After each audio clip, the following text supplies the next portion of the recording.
যে বান্দা আমি আল্লাহর নিয়ামত পাওয়ার পর নিয়ামতের শুকর আদায় করবে, আমি রব্বুল আলামিন তার নিয়ামতটা আরো বাড়াইয়া দিব।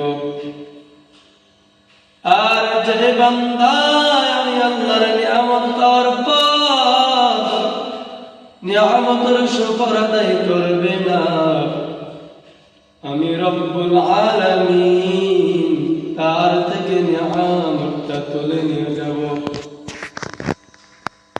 শুধু তাই নয়, ইন্না আযাবি লাশাদীদ, আমি রব্বুল আলামিন তাকে কঠিন আযাবের মধ্যে ফেলব। আল্লাহ সুবহানাহু ওয়া তাআলা বলেন, লা ইন শাকারতুম লা আযীদান্নাকুম ওয়া লা ইন কাফারতুম ইন্না আযাবি লাশাদীদ। আল্লাহ বলেন, বান্দা আমি আল্লাহর নিয়ামত পাওয়ার পর যদি নিয়ামতের শুকরিয়া আদায় করো, আমি রব্বুল আলামিন তোমাকে আরো নিয়ামত বাড়াইয়া দিব। আর যে বান্দা আমার নিয়ামত পাওয়ার পর নিয়ামতের শুকরিয়া আদায় করবে না, আমি আল্লাহ তার থেকে নিয়ামতটা তুলে নিয়ে যাব। বলে, কখন নিয়ে যাব, কোন সময় নিয়ে যাব? বান্দা তুমি বলতেও পারবা না, টেরও পাইবা না। নদীর এই কুল ভাঙবে, ওই কুল উঠে, এই না নদীর খেলা। সকাল বেলার ধনীর তুই ফকির সন্ধ্যা বেলা। নদী পথে নৌকা চালাও ও মাঝি ভাই, বেলা ডোবার আগে আমি ওই পার উঠতে চাই। ডুবে গেলে মেলারে ওঠে না, ভেঙে গেলে মেলারে জমে না। দেখেন, আপনি সকালবেলা ধনী ছিলেন, বিকাল বেলা ফকির হয়ে গেছেন। কারণ কি? আমার আল্লাহ সুবহানাহু ওয়া তাআলা আপনাকে ধনী বানাইছে, আবার আপনাকে ফকির বানিয়ে দিয়েছেন। বলে, ধনী বানাইবার কারণ আল্লাহ সুবহানাহু ওয়া তাআলা বলেন, বান্দারে যদি আমি আল্লাহর শুকর আদায় করো, আমি আল্লাহ তোমাকে ধনী বানাইয়া দিব, আর নিয়ামত বাড়াইয়া দিব। আর যদি আমার নিয়ামত পাওয়ার পর নিয়ামতের শুকরিয়া যদি বান্দা তুমি না আদায় করো, আমি আল্লাহ তোমার থেকে নিয়ামতটা তুলে নিয়ে যাব। নিয়ামত তুলে নেওয়ার পর আমি আল্লাহ তোমাকে ফকির বানিয়ে দিব। আল্লাহ পাক রব্বুল আলামিন কোরআনে কারিমে বলেছেন, ফাযকুরুনি আযকুরুকুম ওয়াশকুরুলি ওয়ালা তাকফুরুন। আল্লাহ বলেন, বান্দা তোমরা আমি আল্লাহকে স্মরণ করো, আমিও তোমাদেরকে স্মরণ করব। আমার নিয়ামতের শুকরিয়া আদায় করো, আমার নিয়ামতের না শুকরিয়া আদায় করিও না। ফাযকুরুনি আযকুরুকুম ওয়াশকুরুলি ওয়ালা তাকফুরুন। আমি আল্লাহকে স্মরণ করো, আমি আল্লাহ তোমাদেরকে স্মরণ করব। ওয়াশকুরুলি ওয়ালা তাকফুরুন। আমি আল্লাহর শুকর আদায় করো, আমি আল্লাহর না শুকরিয়া আদায় করিও না। দেখো, আল্লাহ পাক রব্বুল আলামিন বলেন, আইয়াযাক্কারু আও আরাদা শুকুরা। আল্লাহ পাক রব্বুল আলামিন আসমান বানিয়েছেন, আসমান আল্লাহ তাআলার শুকর আদায় করে।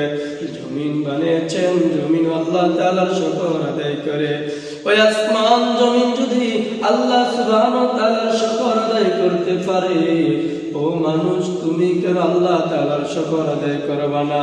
এরে বান্দা, দেখো তোমার মতন মানুষ, তোমার মতন ইনসান আল্লাহ সুবহানাহু ওয়া তাআলা যেরকম তোমাকে দুইটা হাত দিয়েছে, দুটো হাত সুস্থ আছে, দুইটা পাও দিয়েছে, দুটো পাও সুস্থ আছে। তুমি আল্লাহ পাকের নিয়ামতের শুকর আদায় করো। আল্লাহ পাক তোমাকে দুইটা চোখ দিয়েছে, দুটো চোখ সুস্থ আছে, ভালো আছে, তুমি আল্লাহ তাআলার শুকরিয়া আদায় করো। আর দেখো তোমার মতো মানুষ আল্লাহ পাকের বান্দা, একটা হাত নাই অনেক কষ্টতে আছে, অনেক কষ্ট করে, একটা পাও নাই অনেক কষ্ট করে, পাও নাই, হাঁটতেও পারতেছে না, কিন্তু আল্লাহ যে তোমাকে সুস্থ রেখেছেন, নিয়ামতের শুকর আদায় করো। কত মানুষ দেখা যায় তো জায়গায় এরকম হাঁটতে পারতেছে না, একটা পাও নাই, কত কষ্ট করে চলে, একটা চক্ষু নাই, কত কষ্ট করে চলে।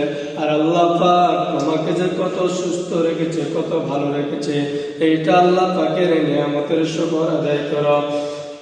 দেখো আল্লাহ পাক রব্বুল আলামিন বলেন, ও বান্দা, আমি আল্লাহর নিয়ামতের শুকর আদায় করলে আমি আল্লাহ তোমার নিয়ামতটা আরো বাড়িয়ে দিব। বলে কেমনে বাড়িয়ে দিব? আস্তে আস্তে তোমার নিয়ামত আরো বাড়িয়ে দিব। আর যদি শুকর না আদায় করো, তোমার থেকে আস্তে আস্তে তোমার থেকে রিজিক আল্লাহ পাক নিয়ে যাবে, নিয়ামতটা তুলে নিয়ে যাবে। কখন নিয়ে যাবে, কোন সময় নিয়ে যাবে রে বান্দা, তুমি কখনো টের পাবা না, বলতেও পারবা না। মুসা আলাইহিস সালাতু ওয়াস সালাম আল্লাহ তাআলার সাথে দেখা করার জন্য তুর পাহাড়ে যাচ্ছিলেন। এমন সময় আল্লাহর এক বান্দা ডাক দিয়ে বলল, ও পয়গম্বর, আপনি কোথায় যাচ্ছেন? বলে আমি আল্লাহ তাআলার কাছে দেখা করার জন্য যাই। তখন ওই আল্লাহর বান্দা বলল, পয়গম্বর, আপনি আল্লাহ পাক রব্বুল আলামিনকে বলবেন, আমার এত সম্পদ, আমি আল্লাহ তাআলার রাস্তায় অনেক দান সদকা করি, তারপরও কেন আমার সম্পদ দিন দিন বেড়ে যাচ্ছে, আমার সম্পদ কমতেছে না, আরো বেড়ে যাচ্ছে? এটার কারণ কি? আমি তো আল্লাহর রাস্তায় অনেক দান সদকা করি, তারপরও কি বেড়ে যাচ্ছে? আল্লাহ পাক রব্বুল আলামিনকে জিজ্ঞাসা করবেন, কোন কারণে, কি জন্য আমার সম্পদগুলো বেড়ে যাচ্ছে দিন দিন? তখন পয়গম্বর মুসা বলেন, আচ্ছা ঠিক আছে, আমি আপনার কথা আল্লাহ পাক রব্বুল আলামিনকে গিয়ে বলবো। কিছু দূর যাওয়ার পর আল্লাহর এক বান্দা ডাক দিল, পয়গম্বর, আপনি কই যান? বলে আমি আল্লাহ পাক রব্বুল আলামিনের সাথে দেখা করার জন্য যাই। বলে আল্লাহ পাক রব্বুল আলামিন সাথে যেহেতু আপনি দেখা করবেন, তাহলে আপনি আমার কথাটা গিয়ে বলবেন যে আল্লাহ পাক রব্বুল আলামিন আমি একটা ব্যবসা করতেছি, আমার ব্যবসার ভিতরে কোনো উন্নতি নাই, কোনো বরকত নাই। কি ব্যাপার, কি জন্য বরকত হচ্ছে না, কি জন্য ব্যবসার ভিতরে কোনো বরকত নাই, কোনো উন্নতি হইতেছে না? এইটার কারণ কি? আল্লাহ পাক রব্বুল আলামিনকে গিয়ে বলবেন এইটার উদ্দেশ্য কি? তখন পয়গম্বর মুসা আলাইহিস সালাম বলেছেন, আচ্ছা ঠিক আছে, তাহলে আমি আপনার কথা গিয়ে আল্লাহ পাক রব্বুল আলামিনকে গিয়ে বলবো। তখন পয়গম্বর মুসা আল্লাহ তাআলার সাথে দেখা করার জন্য গিয়েছেন। দেখা করার সময় তখন আসার আগে আল্লাহ পাককে বলেন, আল্লাহ আপনার এক বান্দা নাকি বলছে ওর অনেক টাকা পয়সা, অনেক ধন সম্পদ, আল্লাহ অনেক মানুষকে দান সদকা করে, তারপর তোর সম্পদ কমতেছে না, আর পর দিন দিন আরো সম্পদ বেড়ে যাচ্ছে, টাকা পয়সা বেড়ে যাচ্ছে। এইটার কারণ কি? আল্লাহ পাক রব্বুল আলামিন বলো, পয়গম্বর, আমার ওই বান্দাকে বলে দিবা কিয়ামত পর্যন্ত তার সম্পদ কমবে না, কিয়ামত পর্যন্ত তার কোনো বরকত কমবে না। নিয়ামতের শুকর আদায় করে বান্দা আমার, কারণ আমি আল্লাহ পাক রব্বুল আলামিন বলেছি, লা শাকারতুম লা আযীদান্নাকুম ওয়া লা কাফারতুম ইন্না আযাবী লাশাদীদ। আমার ওই বান্দা আমার নিয়ামতের শুকর আদায় করে, সব সময় শুকর আদায় করে, যার কারণে আমি আল্লাহ পাক রব্বুল আলামিন আমার ওই বান্দার সম্পদ বাড়িয়ে দিচ্ছি, দিন দিন আরো বেড়ে যাবে। আমার ওই বান্দাকে বলে দিও, বলে কিয়ামত পর্যন্ত তোমার সম্পদ কমবে না, আরো বেড়ে যাবে, কারণ তুমি আল্লাহ পাকের শুকর আদায় করো। রে বান্দা, কিভাবে শুকর আদায় করবা? তুমি খানা খাইতেছো, খানার শুরুতে তুমি দোয়া পড়ে খানা খাও, বিসমিল্লাহ ওয়া আলা বারাকাতিল্লাহ।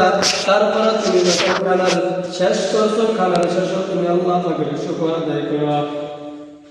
আল্লাহ পাকের নিয়ামতের শুকর আদায় করো, তাহলে আল্লাহ পাক রব্বুল আলামিন তোমার নিয়ামত আরো বাড়াইয়া দিবে। এই হলো তার কথা। তারপরে পয়গম্বর মুসা বলেন, আল্লাহ আপনার আরেকজন বান্দা ব্যবসা বাণিজ্য করতেছে, কিন্তু ব্যবসা বাণিজ্যের ভিতরে কোনো বরকত নাই, অনেক কষ্টে তার জীবন যাপন করে, কিন্তু সে নাকি মানুষকেও অনেক দান সৎকা করে, তারপর তার ব্যবসা বাণিজ্যের ভিতরে কোনো বরকত নাই। আল্লাহ এটার কারণ কি? তখন আল্লাহ সুবহানাহু ওয়া তাআলা বলেন, ও পয়গম্বর, আপনি আমার বান্দাকে বলে দিবেন কিয়ামত পর্যন্ত তার ব্যবসার ভিতরে কোনো বরকত হবে না, কিয়ামত পর্যন্ত তার ব্যবসা বাণিজ্যের ভিতরে কোনো উন্নতি হবে না।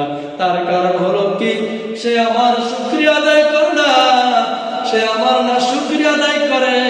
এই জন্য আমি আল্লাহ পাক রব্বুল আলামিন তার নিয়ামতটা নিয়ে যাচ্ছি, কিয়ামত পর্যন্ত তার ব্যবসা বাণিজ্যের ভিতরে কোনো বরকত হবে না।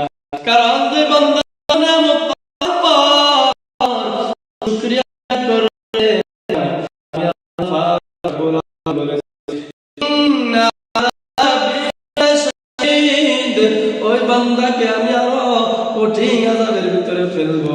ইন্না আযাবি লাশাদীদ, ওই বান্দাটা আরো কঠিন আযাবের ভিতরে আমি তাকে ফেলবো। কারণ কি? আমার বান্দা আমার শুকর আদায় করে না।